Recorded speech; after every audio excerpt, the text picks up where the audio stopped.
Hello everyone, আমি মনীষা চলে এসেছি তোমাদের কাছে আরও একটি নতুন রেসিপি নিয়ে। আজকের আমি তোমাদের সাথে শেয়ার করব লাবড়া রেসিপি। আমি এটা নিরামিষভাবে বানাবো ভাবছিলাম, তারপরে ফ্রিজে দেখলাম যে আমার এক পিস মুড়ো আছে, তাই আমি এই মুড়োটা দিয়েই বানাবো।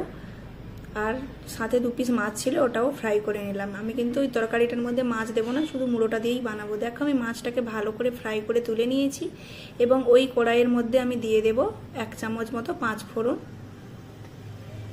5 ফোড়নটা আমার ভালোভাবে ফ্রাই হয়ে গেলে আমি দিয়ে দেব কুচিয়ে রাখা পেঁয়াজ।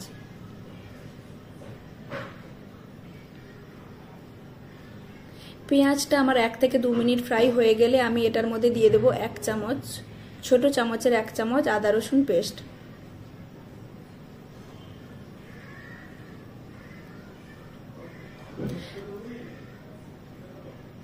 আদা রসুন পেস্টটা যখন আমার ফ্রাই করা হয়ে যাবে আমি দিয়ে দেব একটা মিডিয়াম সাইজের টমেটো কুচি।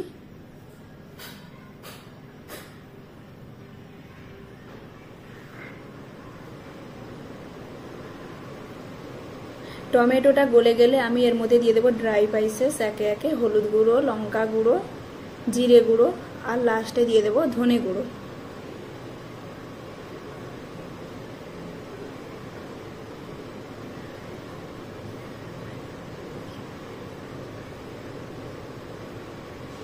মশলাটার মধ্যে আমি সামান্য একটু জল দিয়ে খুব ভালো করে কষিয়ে নেব মশলাটা।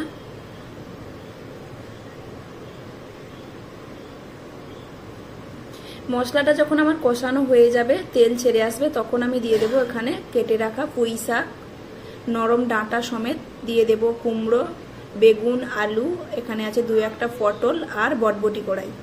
এই কটা সবজি দিয়েই আমি আজকের এটা বানাচ্ছি। আর উপরে দিয়ে দেবো প্রয়োজন মতো লবণ দিয়ে আমি একটু নাড়াচাড়া করে ঢাকনা দিয়ে দেবো, যাতে সবজিগুলো খুব ভালোভাবে মজে যায়।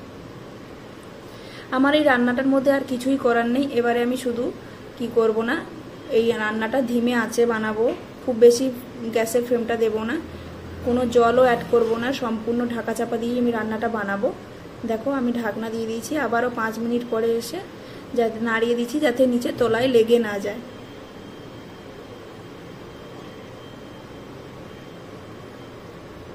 আমি ভালো করে নাড়িয়ে চাড়িয়ে আবারও ঢাকনা দিয়ে দেব 5 মিনিটের জন্য।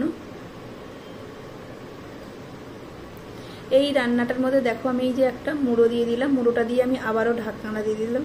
এই রান্নাটা অনেকে করে সমস্ত সবজিগুলোকে আলাদা করে ফ্রাই করে, কিন্তু আমি এইভাবে এই প্রসেসিংয়ে বানাই। আপনারা অবশ্যই একবার আমার এই পদ্ধতিতে বানাবেন, দেখবেন টেস্টের কোনো ফারাক হয়নি। খেতে কিন্তু সত্যি বলছি খুবই ভালো হয়েছিল আমার এই রান্নাটা। দেখো আমি মাছের মাথাটা ভেঙেও দিয়েছি এবং সমস্ত সবজির সাথে মিশিয়ে দিচ্ছি। আর আপনারা খুন্তি দিয়ে এইভাবে সবজিগুলোকে ভেঙে দেবেন। আমার কিন্তু রান্নাটা প্রায় হয়ে এসছে, দেখো প্রায় হয়ে এসছে রান্নাটা। এইভাবে যখনই দেখবে কড়ার মধ্যে থেকে উঠে আসছে তরকারিটা, শুকনো শুকনো হয়ে এসছে, তখন কিন্তু রেডি। আর এই পর্যায়ে এসে আপনারা একটু নুন আর মিষ্টি চেক করে নেবেন। রেসিপিটা যদি ভালো লেগে থাকে তাহলে প্লিজ আমার চ্যানেলটিতে লাইক, শেয়ার, কমেন্ট এবং সাবস্ক্রাইব করতে ভুলবেন না। আজকে তাহলে এই অবধি, বাই। আবার দেখা হবে অন্য কোনো নতুন ভিডিওতে।